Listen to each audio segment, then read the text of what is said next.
El día de hoy, como todos los jueves, vamos a recibir en esta ocasión a un ponente invitado que el día de hoy nos va a brindar el desarrollo de un tema, ¿ok? Para presentarlo primero vamos a dar la bienvenida al licenciado Edison Pablo, Palo, ¿verdad? Disculpe, Palo, Edison Palio. Ajá. Palio. Él es un psicólogo clínico formado en la Universidad Central del Ecuador. Cuenta con una maestría en terapia conductual contextual en una población infanto-juvenil por el Instituto de Terapias Conductuales y Contextuales de México y actualmente cursa un máster en psicología criminal y forense en UNINI. Además que también posee especializaciones muy importantes en el campo forense y clínico. Entre ellas también están la psicología forense con enfoque neuropsicológico por la UNAM, diplomados en análisis y modificación de conducta y en psicoterapia basada en evidencia. Ha recibido también entrenamiento avanzado en intervención de crisis y conductas de alto riesgo suicida por CEPACET y la Universidad Espíritu Santo. Como pueden ver, sus áreas de investigación incluyen el trauma psicológico, conductas depresiógenas y consultoría conductual, ¿ok? Y actualmente ejerce en el ámbito privado y en la clínica de salud mental Mind Health Institute. Hoy, por favor, los recibimos con fuertes aplausos virtuales, ¿no? Y acá, por parte del Centro Asistencial Psicológico Docente, también reciba una cálida bienvenida. Espero que, pese a todos estos inconvenientes que se ha podido dar el día de hoy, podamos disfrutar de esta ponencia. Sin más, lo invito a que usted también pueda presentarse a los participantes, a los invitados que el día de hoy están aquí por usted. Adelante, por favor, psicólogo. Muchísimas gracias, estimada colega, colegas, estudiantes, futuros colegas. Un gustazo saludarlos desde acá, Quito, Ecuador. Es un gusto también que como eh, latinoamericanos podamos poco a poco ir dando pasos a homogeneizar nuestro conocimiento. Si bien es cierto, hay muchos temas que son controversiales en psicología, por ahí hay propuestas incluso de ya eliminar el término de psicología como ciencia y quizás crear algo que conocemos como o estamos llamando ya ingeniería conductual. Como mencionaba, quizás esta ponencia puede ser un poco controversial, pues va a poner a tela de juicio mucho de los constructos que ya veníamos aprendiendo, sobre todo en el dogma académico universitario. Personalmente he podido tener la oportunidad de visitarlos anteriormente, sobre todo en Piura. Creo que tienen un país maravilloso. De entrada, felicitaciones. Su forma de organizarse como gremio psicológico, al menos a mi criterio personal, es algo que mi país debería tomar como referencia. Seguimos trabajando en ello. Y justamente por lo mismo, al momento de tener una entidad más organizada, es importante homogeneizar el conocimiento, que ya sea que estés en diferentes regiones o ciudades, manejen un conocimiento en común para que las intervenciones, los avances académicos, investigativos tengan la misma línea y por tanto procurar un progreso mucho más breve, ¿sí? Eh, Ahí estoy viendo que algunos colegas siguen ingresando. Ahí, por favor, los vamos admitiendo. El tema de las preguntas, daré unas pausitas para que puedan hacerme las preguntas. Bueno, empezamos un poquito tarde, así que algunas cosas voy a hacer un poquito más breve y en otras daré otras pausas requeridas, ¿ok?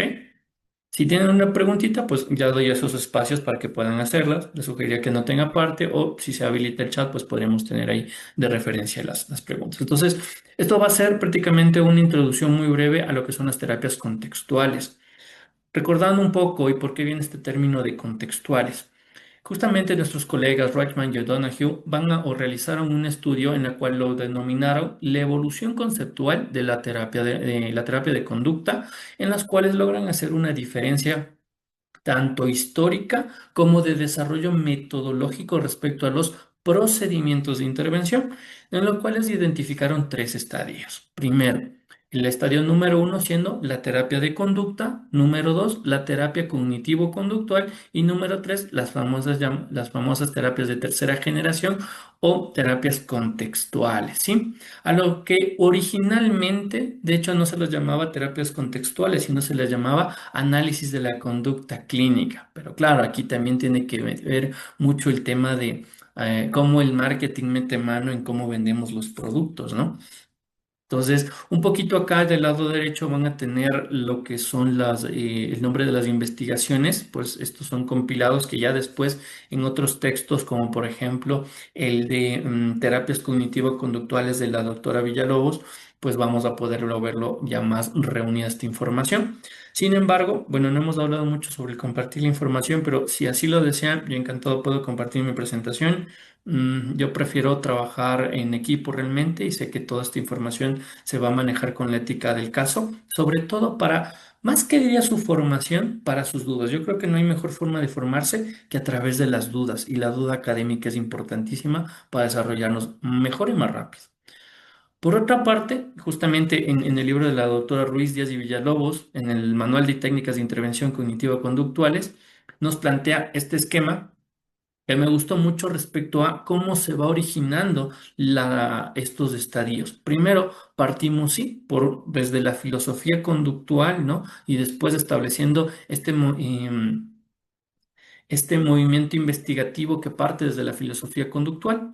Por tanto, tenemos al conductismo como estas raíces epistemológicas y dará origen en su momento, pues, en su nacimiento en los años 50, después ya las investigaciones aplicadas en el ámbito de intervención clínica, la mal llamada psicoterapia, ya les diré por qué lo utilizo de esta manera, ¿sí? Se considera más que todo este movimiento por los resultados en cuanto a su efectividad y eficacia y ha servido justamente para dar origen o paso al desarrollo de otro tipo de teorías, ¿sí? Por otra parte, nos va a ayudar a poder identificar estos rasgos. ¿A qué rasgos se refiere? Primero, a los rasgos en cuanto a la intervención en salud o su aplicabilidad, técnicas específicas que van a ser quizás de tiempo más limitado, como pueden ser nuestros antagonistas, ¿no? Como las intervenciones psicodinámicas que tienen un proceso de intervenciones un tanto más escuetos en diferentes aspectos, ¿sí? Por otro lado, también se va a mejorar lo que es la metodología experimental y también vamos a considerar en este caso que al menos desde el modelo tanto cognitivo-conductual como conductual, toda conducta va a ser aprendida. Por tanto, ya hablaremos un poco sobre los paradigmas, no nos centraremos mucho en el ámbito filosófico, pero sin duda lo toparemos. Por otra parte, estos fundamentos de la terapia cognitivo-conductual van a tener sus bases tanto en la escuela reflexológica rusa, ¿no? Recordando un poquito tanto los experimentos y aportes de Pavlov, Kornilov, Secharev y Bekhterev también, que cabe mencionar que son estudios más de tipo fisiológicos que sentaron las bases a nivel experimental de los principios de aprendizaje. Por otra parte, tenemos el conexionismo, que es prácticamente la postura que no, o en este caso los descubrimientos del doctor Thorndike, donde podemos tener una de nuestras leyes más importantes, que va a ser la ley del efecto. Cabe mencionar que ya los que hayan leído un poquito más de la conducta de los organismos, ciencia y conducta humana, son textos de nuestro muy querido e idolatrado Skinner, para los que gusten de sus lecturas, pues podemos encontrar que Skinner fue uno de los mejores alumnos de Thorndike y él decide continuar con sus investigaciones. Y es ahí sí que concluimos después, ¿no? En el condicionamiento operante. Pero antes de ello, también encontramos al conductismo watsoniano, ¿no? Quien plantea, ¿no? Pues la conducta manifiesta, entre los primeros experimentos realizados en animales. Por otra parte, también plantea o sienta las bases de el enfoque positivista dentro de la psicología. Por otro lado, tenemos otro tipo de influencias neuroconductistas como las de Guthrie, Hull, Tolman y Maurer. Y finalmente, pues el condicionamiento operante skinneriano, ¿no? Que planteaba el análisis experimental de la conducta y así poderlo aplicar ya en las intervenciones ya con personas o para resolver problemas psicológicos a lo que le llamaríamos análisis conductual aplicado o también incluso conocido como Applied Behavior Analysis, ¿no? Entonces, vamos un poquito ahora a la diferenciación de la primera generación. Para poder llegar o hablar de terapias contextuales, no es que es un apartado individual, por el contrario, es todo un recorrido que hay que comprender.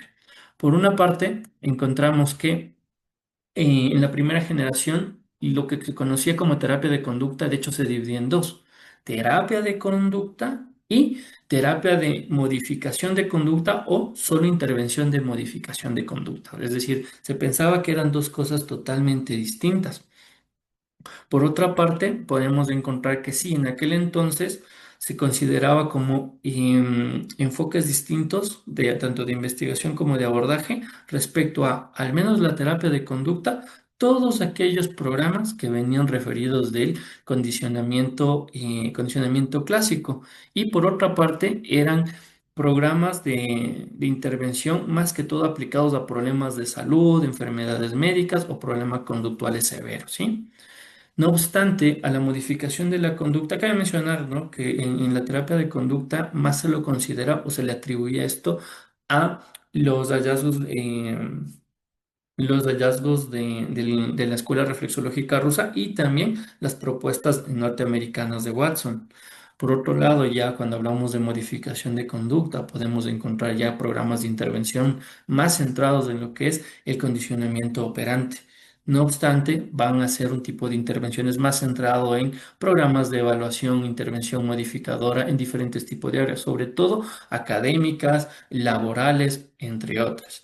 Sin embargo, ya con el pasar del tiempo, ya en el avance de la tecnología, la difusión de la información, en los diferentes congresos que hubo en la época empezaron a llegar estos consensos de que no necesariamente se hablan de cosas distintas, sino de conocimientos complementarios. Entonces, inicialmente, la terapia de conducta y modificación de conducta fue algo totalmente distinto que con el pasar de los tiempos pudieron unificarse para generar y ya solo quedarnos con el nombre de terapia de conducta o intervención conductual. Yo prefiero el término intervención conductual.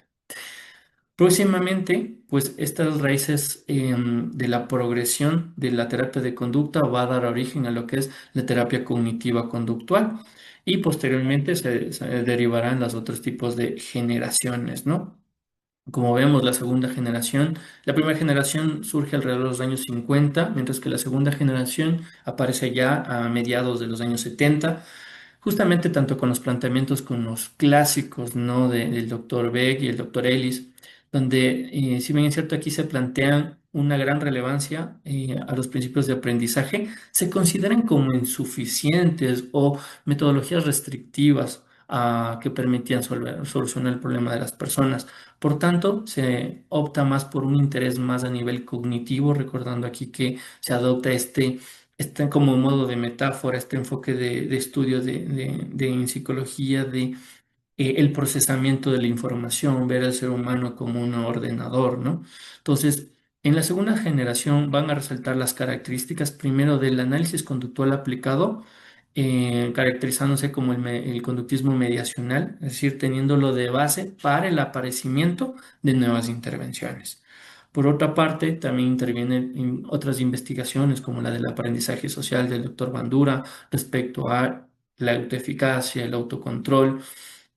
También vamos a encontrar términos como el aprendizaje vicario, ¿no?, que se plantea aquí desde la filosofía del determinismo recíproco. No obstante, vamos a tener el enfoque cognitivo, y es aquí cuando les mencionaba, ¿no?, que vamos a tener mucha influencia tanto del doctor Ellis como del doctor Beck, entre muchos otros, como puede ser Neso, Surila, o las aportaciones del doctor Lazarus, de Richard Lazarus con la teoría del afrontamiento y también del doctor Arnold Lazarus con la terapia multimodal, que ella plantea otra clase de términos como vendría a ser el eclecticismo técnico, entendiendo por este término de eclecticismo técnico el hecho de tener varios tipos de intervenciones que puedan ser combinadas entre sí para potenciar la intervención, pero en la diferencia del integracionismo o el eclecticismo regular, vendría a ser que el eclecticismo técnico te permite combinar este tipo de intervenciones siempre y cuando correspondan a un mismo modelo teórico o epistemológico, ¿sí?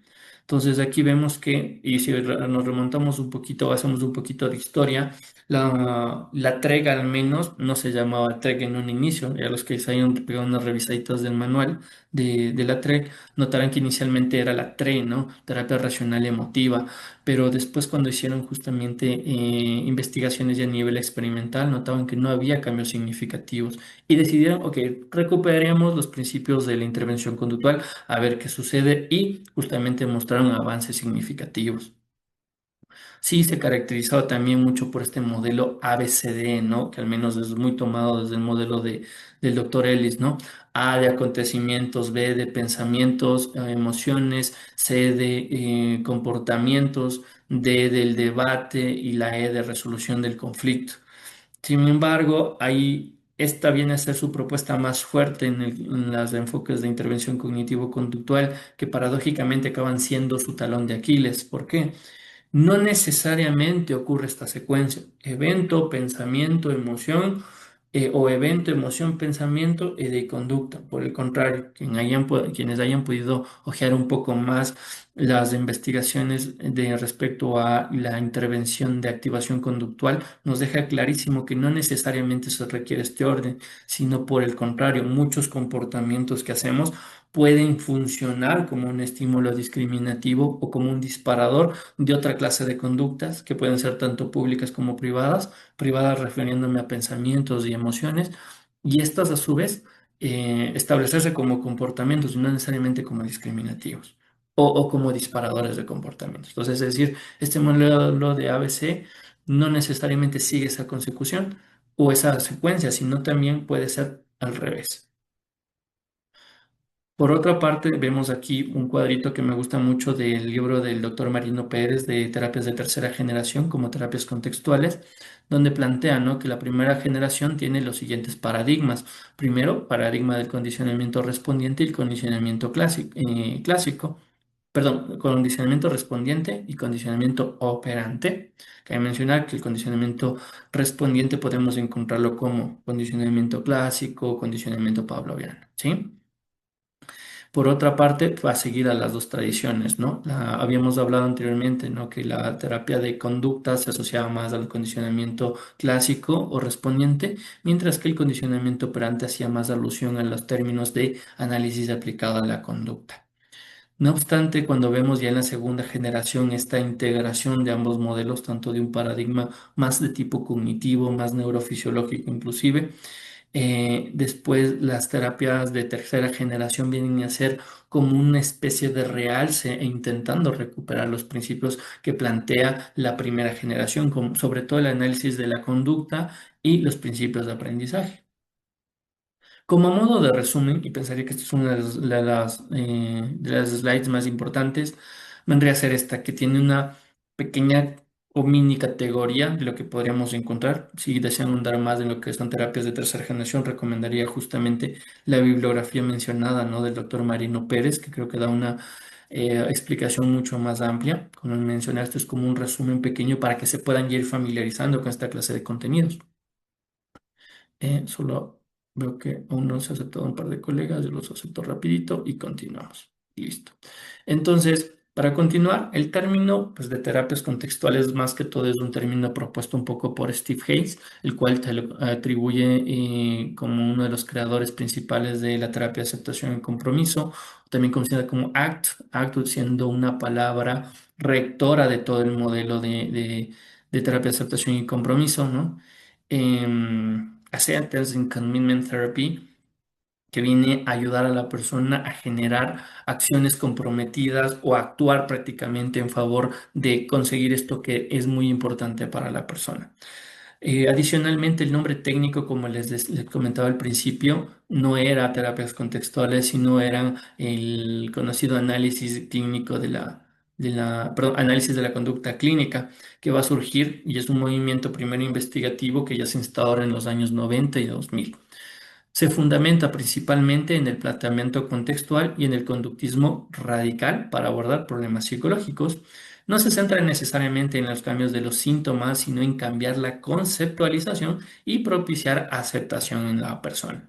También se va a centrar en promover el acercamiento del consultante a su propio sentido de vida y los valores personales.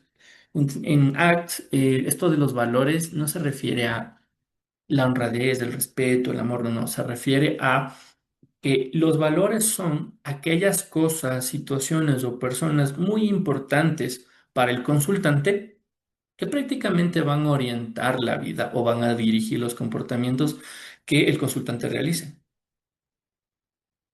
También se va a enfocar mucho y, como les decía, va a recuperar los principios encontrados en el análisis de conducta verbal y la relación terapéutica. Va a incorporar técnicas de modificación de conducta, análisis funcional de la conducta y va a recurrir, como les mencionaba, al eclecticismo técnico. Aquí podemos tener una lista un tanto más desglosada tanto de las variables que este tipo de terapias que vemos aquí o que vendrán a ser las que entran en la categoría de intervenciones o psicoterapias o terapias de tercera generación o contextuales. Cabe mencionar que otros autores también dividen las terapias de tercera generación, incluyen otros modelos teóricos, ¿no? Incluyen otro tipo de tipos de intervención o de terapias. Sin embargo, en las terapias contextuales, netamente, vamos a encontrar modelos como ACT, FAB, TCD, TIP, AC, por ejemplo, aquí podría ser terapia de aceptación y compromiso, psicoterapia analítica funcional, terapia dialéctica comportamental, em, terapia integral de pareja, la activación conductual, terapia cognitiva basada en mindfulness, terapia cognitiva con base en la persona para la psicosis también, un modelo bastante reconocido y también validada por APA División 12, em, terapia de interacción padres de hijos, perdón, es División 9, perdón. Y las variables que mayormente van a trabajar este tipo de intervenciones serían estas, ¿no? Aceptación, atención plena, validación y relación terapéutica. Por ejemplo, todas estas variables las toma ACT, hace mucho énfasis en ambas. Quizás la FAP o PAF va a hacer más énfasis en cambio en la relación terapéutica y en la validación, mientras que de la terapia dialéctica conductual quizás hará más énfasis en variables como la atención plena, la validación, entre otras, ¿sí? Por otra parte, vamos a tener, y bueno, a los que quizás estén ya adentrando, no, como no sé, desconozco el nivel de los estudiantes, incluso del profesional respecto a esta temática, ya sea en terapias contextuales como intervención conductual propiamente, bueno, perdón, análisis de conducta. Entonces voy a hacer como una breve recapitulación. Vamos a entender nosotros a la conducta como esta conexión que se establece entre un tipo de acción o respuesta que un organismo va a emitir y una situación ambiental concreta, ¿sí? Para esto sugeriría quizás el artículo del doctor Freixa de qué es conducta, pues plantea una analogía me gusta mucho esta analogía cuando dice, si tú quieres encender un cerillo, hay que saber dónde está el fuego, ¿no? Entonces, la pregunta es, si enciendes un cerillo, ¿dónde está el fuego?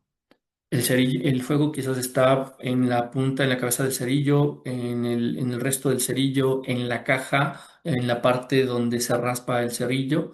Entonces, nos llega a la conclusión en su momento que no está en ninguno de estos elementos, pues la conducta surge como una interacción de determinados elementos bajo condiciones específicas. Por ejemplo, si la caja está mojada, por más que le raspes al cerillo, pues no va a encender. Si la cabeza del cerillo está húmedo, no va a encender de todas maneras. Si quizás tienes la caja y el cerillo en buenas condiciones, pero claro, esto es un ejemplo quizás un poco más extremo, ¿no? Pero si estamos en una habitación sin oxígeno, por más que esté bien tanto la caja como el cerillo, simplemente no va a encender, porque es la sumatoria de estos elementos que interactúan en determinado momento lo que va a producir la conducta. Entonces, la conducta no está en algún lugar. La conducta se produce por la interacción. Entonces, de cierta manera, si decimos que los psicólogos estudiamos y analizamos la conducta humana, lo que acabamos haciendo es estudiar relaciones. Y aquí justamente vamos a entender lo que dije al principio de tipos de conducta. Tenemos la conducta privada y la conducta pública. Entendiendo por conducta privada todos estos comportamientos que son observables: saltar, llorar, caminar, gritar, reír, etcétera. Por otra parte, tendríamos la conducta privada, que son conductas que van a ser emitidas o que son conductas emitidas que solo la persona que las realiza sabe que existen o que se están dando, como por ejemplo ideas, pensamientos, emociones que se puedan dar. Cabe mencionar también que estas experiencias privadas pueden ir desde sensaciones corporales, emociones, recuerdos y predisposiciones comportamentales. Si bien es cierto, hasta aquí podemos tener un pequeño resumen, ¿no? Pero ¿y cómo lo aplicamos esto, Edison, a nuestro ámbito de estudio o incluso ámbito laboral? Pues primero, en el proceso, en la tecnología de, que vamos a llamarle evaluación psicológica. Cabe mencionar que la más llamada psicoterapia es otro tipo de tecnología. Ya hablaré un poco sobre qué es esto y lo otro. Primero, tenemos lo que es el análisis nomotético y el tipo de análisis ideográfico. Cualquier proceso de evaluación psicológica requieren uno de estos dos procesos, aunque generalmente requieren los dos. El análisis nomotético se refiere a aquellos resultados o información obtenida mediante resultados establecidos en diseños de grupo que pueden ser, por ejemplo, principios de aprendizaje, leyes de comportamiento. Podemos tener otra clase de instrumento como cuestionarios, de escalas, entre otros tipos de instrumentos. Entonces va a ser como información que tomamos de un grupo amplio de personas aplicado a un sujeto en específico. Por otra parte, tenemos lo que es el análisis ideográfico, que viene a ser esta información que se da como producto del análisis individual en la que se estudia cada sujeto en aspectos específicos. Es decir, es prácticamente un análisis de caso único, ¿sí? No obstante, dentro del análisis ideográfico vamos a poder tener lo que son dos tipos de análisis más, como pueden ser, perdón, en el análisis ideográfico tenemos dos tipos de análisis: el análisis topográfico y el análisis funcional. Siendo este análisis topográfico un análisis que va a buscar describir y medir incluso ciertas variables de un estímulo en concreto, que puede ser, o incluso de un comportamiento en concreto, que puede ser frecuencia, duración, su intensidad, su latencia y su calidad. Mientras que en el análisis funcional, este va a consistir en hipotetizar la relación que se va a establecer entre el sujeto, entre los estímulos antecedentes, las respuestas y estímulos consecuentes de su conducta. Aquí, por ejemplo, podemos ver una fichita donde solemos hacer estos registros del análisis topográfico. Es prácticamente un registro comportamental, ¿sí? Entonces aquí podemos medir el intervalo de observación el cual se dio de este comportamiento, ¿no? Y arriba, ¿no? El sujeto, la conducta que estamos observando, y vemos los aspectos ambientales, es decir, esta conducta en qué entornos o ambientes se está dando.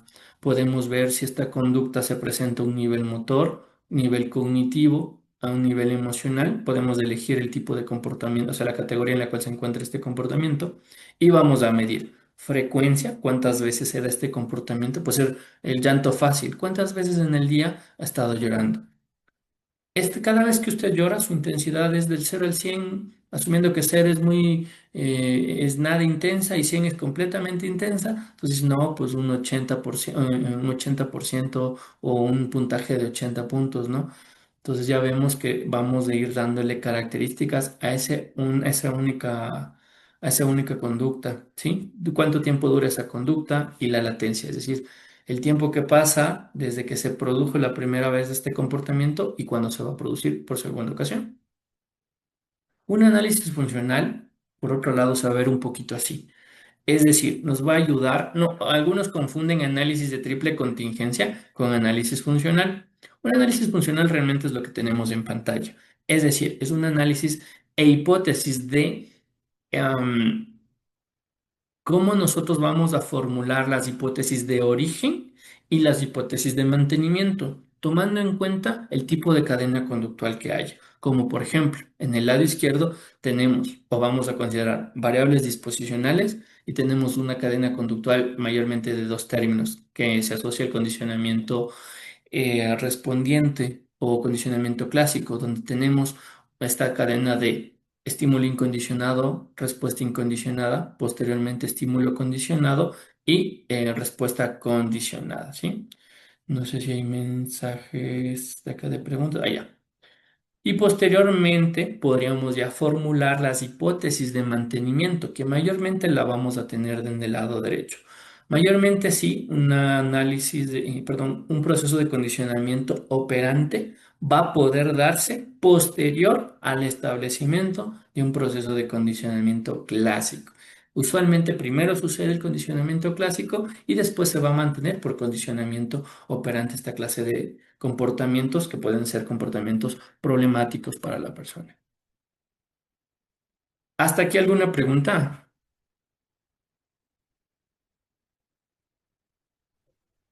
Estimado Oh, ponente, si desean, podemos pasar al finalizar del tema por, para que puedan pasar a hacer las preguntas.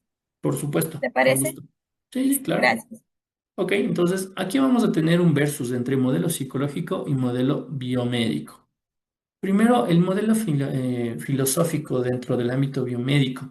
Primero es un modelo dualista, mayormente cartesiano, recordando que Descartes pensaba que el alma se encontraba en la glándula pineal, el cual era una ubicación era la ubicación anatómica del alma y permitía ser o manejar el cuerpo.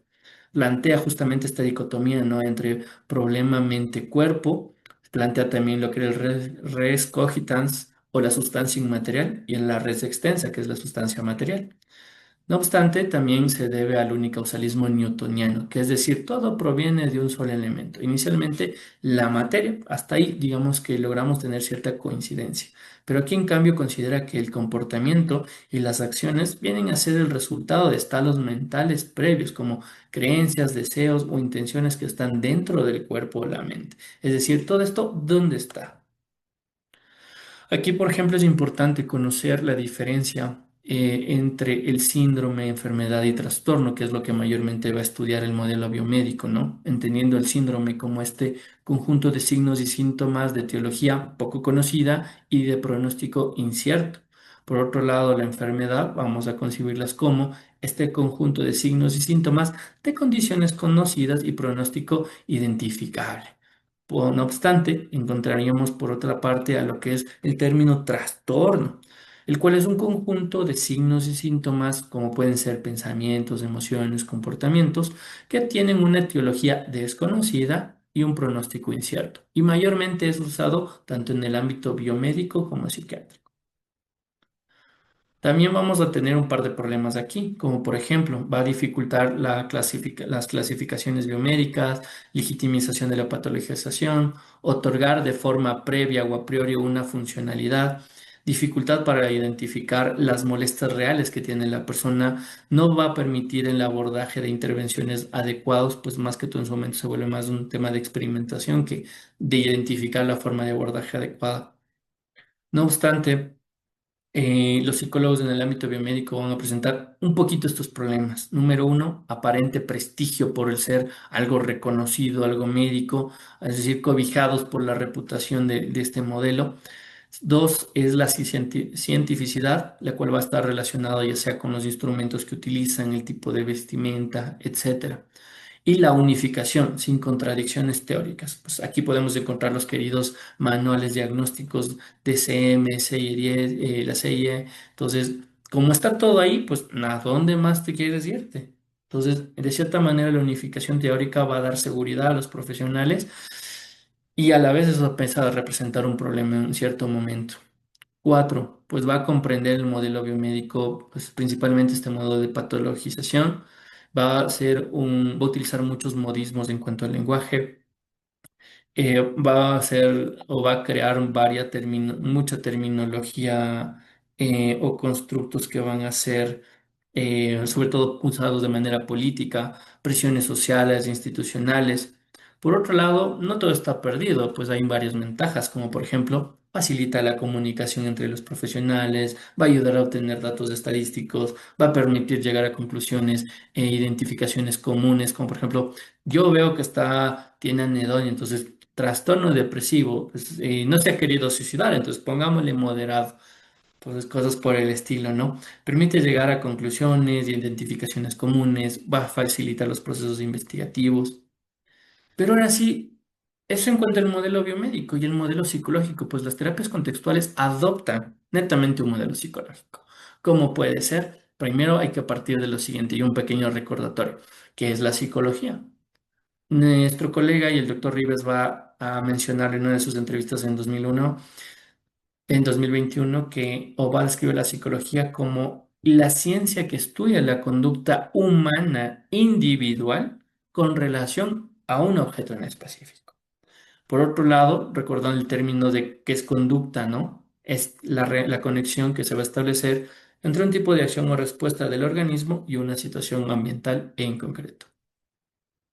Por tanto, aquí vamos a tener tres términos importantes, lo que es el análisis experimental de la conducta, el análisis conductual aplicado y el conductismo, porque cuando nos dicen, ah, es que tú eres conductista, ¿no? Yo, vale, me gusta la filosofía, pero me describía mejor como una lista de conducta.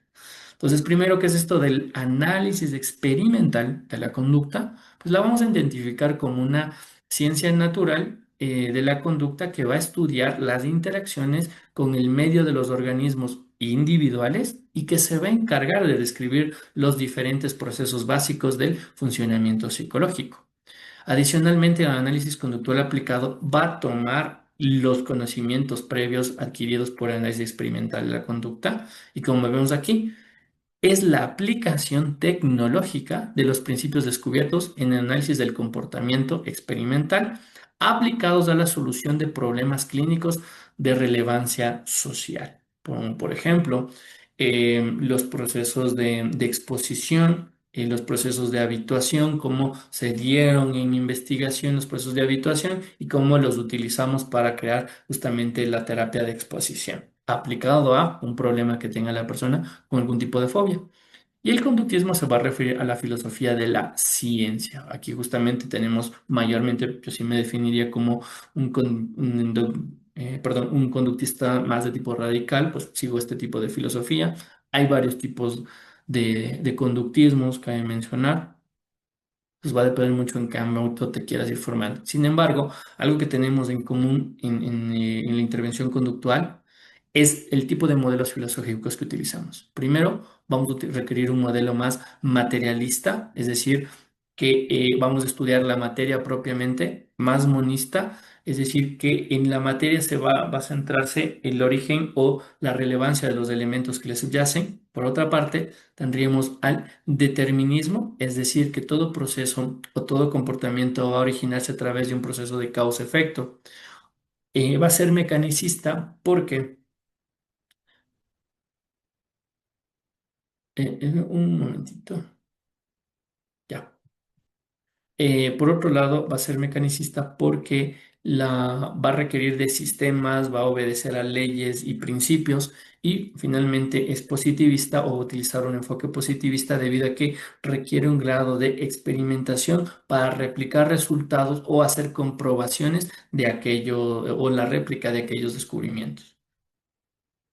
No obstante, el modelo psicológico va a permitir describir los elementos que componen la secuencia conductual. Y ahí les decía, no, ya sea la secuencia de tipo condicionamiento clásico, condicionamiento operante, va a ayudar a establecer relaciones causales y funcionales, va a permitir medir los comportamientos a través, sí, principalmente de su topografía, pero va a permitir entenderlos a través del análisis funcional.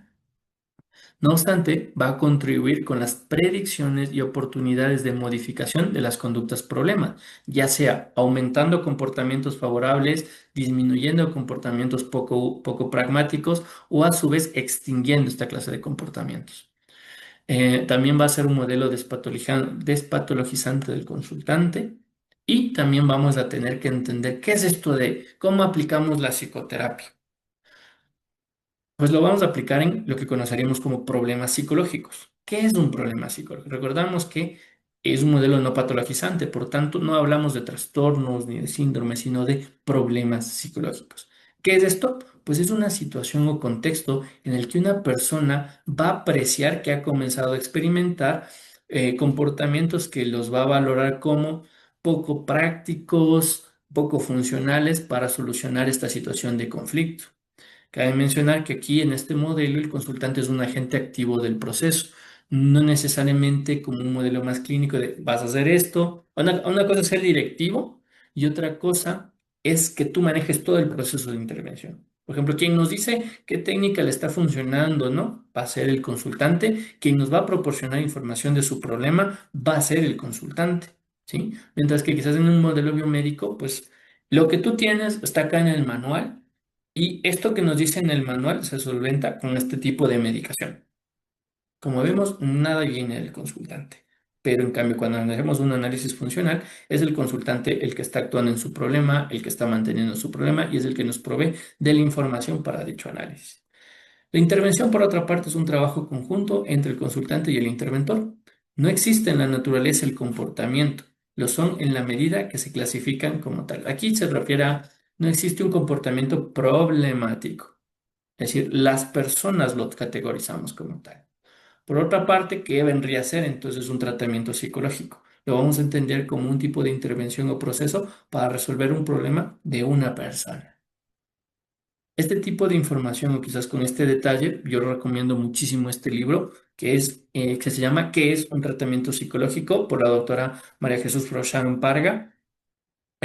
Muchos quizás ya habrán leído o estarán leyendo su libro de conducta humana, que también muy bueno, pero yo pensaría que antes de leerte primero este es un libro un poco más pequeño, de hecho es un libro creado para usuarios o para estudiantes o personas que quieran aprender psicología, que hasta cierto punto me parece un poquito más avanzado que no tan básico, pero sí es bastante resumido, bastante concreto y por ejemplo aquí en uno de los capítulos podemos encontrar estos principios de aprendizaje. Todo el mundo habla de principios de aprendizaje, pero ¿qué son? ¿Cuáles son exactamente? Y los vamos a encontrar resumidos acá. Vamos a encontrar cuatro tipos de aprendizaje principales, que son el aprendizaje no asociativo o preasociativo, va a depender de la literatura que recurramos para identificarlos, donde vamos a encontrar sí o sí los procesos de habituación y sensibilización, el aprendizaje asociativo con el condicionamiento clásico u operante, al aprendizaje perceptivo o aprendizaje por modelos, donde estará una figura y aprendizaje por observación.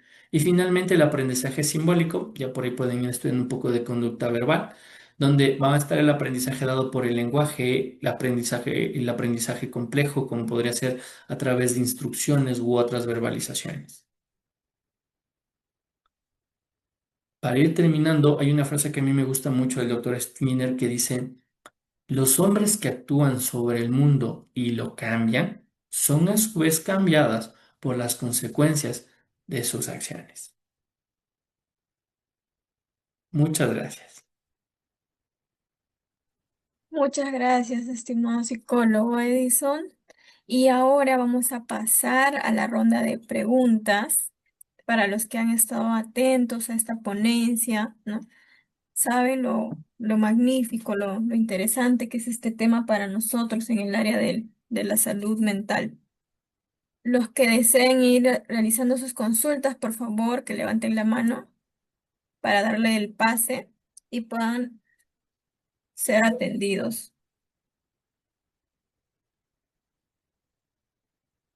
Yo quisiera iniciar con una pregunta, ¿Mm? estimado psicólogo, acerca sobre el papel que juega el análisis funcional sobre la mejora de esta flexibilidad psicológica, ¿no? O sea, ¿qué papel juega el análisis funcional en la mejora de la flexibilidad psicológica del consultante?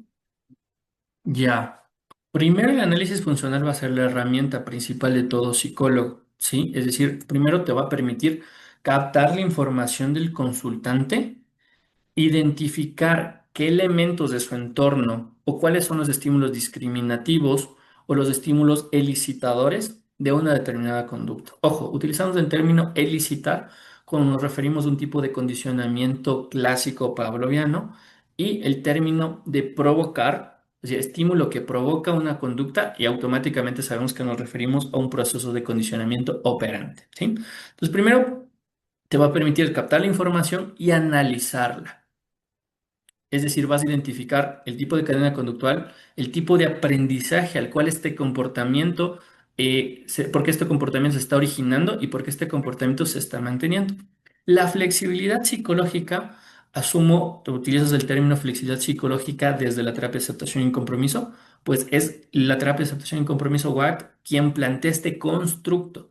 Los constructos son creaciones humanas que no son más que etiquetas que describen un conjunto de comportamientos, ¿sí? Ujú. Entonces, partiendo desde acá, ¿cómo incide o qué tiene que ver? Primero, porque el análisis de funcional te va a permitir captar información y comprender cómo, bueno, comprender, recordemos lo que somos los psicólogos, identificar, describir, modificar y predecir comportamientos.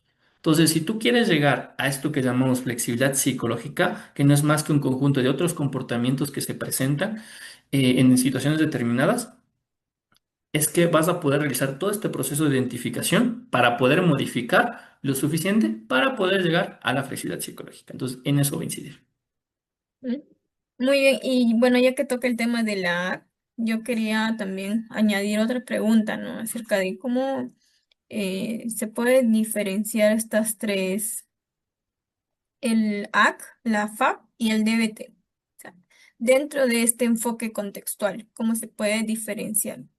Ya, hay algo que la doctora Froshan justamente en su libro Conducta Humana, sí, sí, Conducta Humana, no, perdón, Ujú, Conducta Humana, Análisis de la Conducta Humana, así es el libro. Dice, muchos autores lo que han hecho no es crear nuevos procesos, ujú, sino nuevos procedimientos, es decir, formas de hacer algo. ¿Ya? Entonces, haz de cuenta que tú quieres pasteurizar leche, entonces creas toda tu cadena de producción, tienes tu vaquita, la ordeñas, de la leche le pasas por diferentes filtros de enfundaje, etcétera. Ese es un procedimiento. Pero el proceso sería la extracción de la leche y cómo la leche no se va descomponiendo, cómo haces, cómo hermetizas el entorno para que la leche no se descomponga.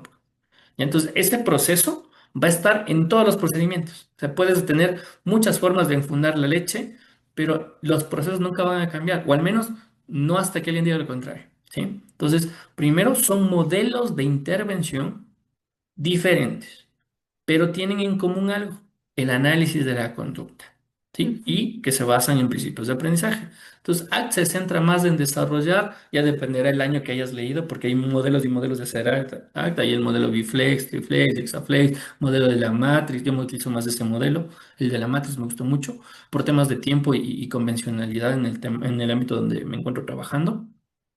Una disculpa si hablo muy rápido, es que estoy No ya se casi con preocupe. el tiempo.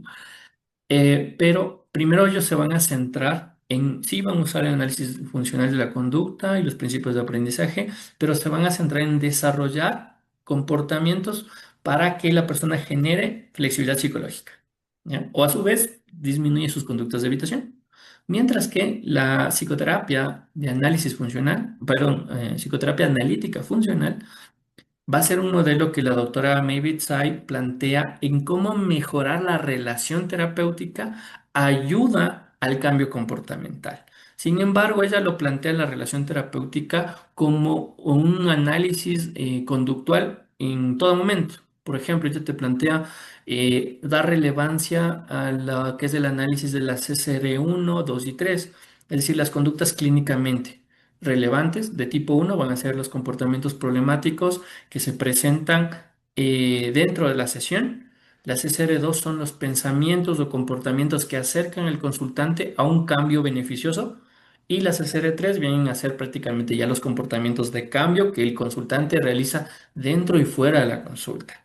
Entonces, utiliza mucho moldeamiento verbal, también reforzamiento diferencial en todo proceso, en todo tipo de terapia, puede, tanto en ACT, DBT o FAB, puedes utilizarlos, pero FAB los utiliza muchísimo. Entonces, usualmente, de hecho, se creó como un tipo de modo de intervención que se lleve de la mano con la terapia cognitiva conductual clásica para potenciar sus resultados.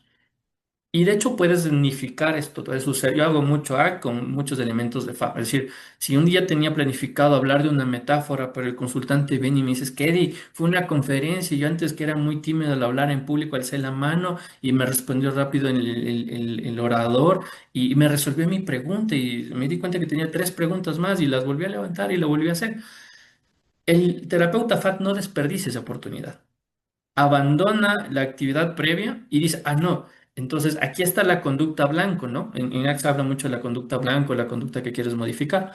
Entonces dices, "Ok, si yo quiero que la persona deje de ser tímido, lo que tengo que reforzar es su esfuerzo o su intento por hablar en público. Entonces, en serio, cuéntame más. Oye, pero súper chévere esto de que te hayan contestado. ¿Ves? O sea, te atreviste, me parece genial, qué coraje el tuyo ante un escenario de 300 personas. Súper bien. Entonces empiezas a moldear verbalmente. Mientras que en la terapia con dialéctica comportamental, en DBT, se centra mucho, bueno, es un programa mucho más estructurado. La doctora Marsha Linehan no lo plantea como un tipo de terapia, lo plantea como un programa de intervención. Es decir, si tú ves los ejercicios que tiene, en qué se centra o qué utiliza para la modificación de conducta, es análisis conductual puro y duro y muchas técnicas, tanto cognitivo-conductuales. Sí va a centrarse más en las variables, tanto de validación, también en la aceptación radical, pero más que todo utiliza estrategias dialécticas, entendiendo por estas estrategias dialécticas, estrategias de comunicación que induzcan el cambio de comportamiento y seguir una metodología más estricta. Si bien es cierto, entre comillas, se lo preparó más este programa para los consultantes TLP, pero a la final se quedó con desregulación emocional, que yo considero que desde su modelo biosocial, o perdón, su teoría de la explicación biosocial de los problemas de la desregulación emocional es el eje central de la DBT. Entonces, todos van a ocupar técnicas de modificación de conducta, análisis de conducta y principios de aprendizaje. Sin embargo, van a diferenciarse en el procedimiento que sigue. Realmente esta explicación creo que nos ha quedado muy claro a todos, ¿no? Porque ha sido así súper sencillo y adecuado, ¿no? En el lenguaje, sin alargar mucho su tiempo, quitarle más. Nosotros realmente estamos muy agradecidos por este espacio que usted nos ha brindado y a modo de ya concluir la ponencia, ¿no? Sería bueno si usted quisiera compartir tal vez sus redes sociales para que lo puedan seguir. Por supuesto, bueno, con todo, aquí, pues sí creo, al final voy a compartirles nomás las diapos. No hay Ujú, problema, esto es para ustedes. Lo hago con mucho cariño para, como digo, es importante homogeneizar. No he hecho ninguna formación específica, no he hecho nada que no haya en otros textos, pero yo lo que quería era compartir una síntesis de algo que si lo estudias a profundidad, pues es tremenda información y extremadamente útil.